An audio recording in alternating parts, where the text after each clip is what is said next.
खरं तर माझे मित्र निलेश भाऊ खंबायत यांना मी शुभेच्छा देतो। आज त्यांच्या जनसंपर्क कार्यालयाचं उद्घाटन माझ्या हस्ते झालं असं मी जाहीरपणे अगोदर सांगतो।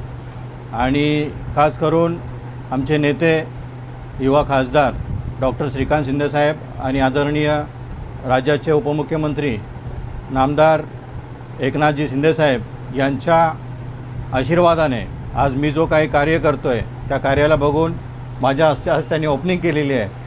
मी त्यांना एवढंच सांगेन की जी काही तुम्हाला मदत लागेल, निधी असेल, शासन दरबारी काही काम असेल तर त्या अनुषंगाने तुम्हाला 100% काम करण्याचं तुम्हाला या ठिकाणी मी प्रयत्न करत जाईन।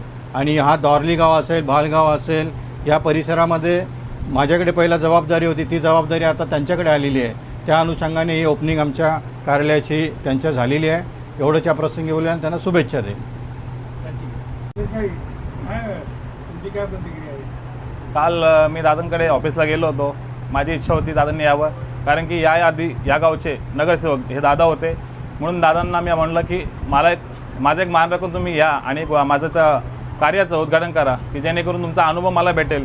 कारण की ते कोणत्याही पक्षाचा मतभेद नसून हे एक मैत्रीचं नातं आणि घराचे संबंध हे ह्या नात्याने त्यांना मी आज इथे बोलवलेलं आहे। कोणताही इथे पक्षाचा काही संबंध नाही आहे। आपण फक्त एक भाऊ, एक माझ्या मोठ्या माऊलीचं मी उद्घाटनाला बोलवलं आहे। बाकी प्रतिक्रिया लोक काही बोलतील, पण मला अनुभव खूप महत्त्वाचा आहे। त्यासाठी मी प्रत्येक पक्षाचा कोणताही अधिकारी न बघता माझ्या प्रत्येकाला मी ऑफिसला वेलकम करतो, कारण की सर्व माझे मोठे भाऊ आहेत। कारण की मी एक नौका आहे या क्षेत्रामध्ये आणि जी मला समाजसेवा करायची, ती समाजसेवा कोणत्या कार्याने करायची, कशी करायची, त्याचा अनुभव मी यांच्याकडनं घेणार आहे। धन्यवाद।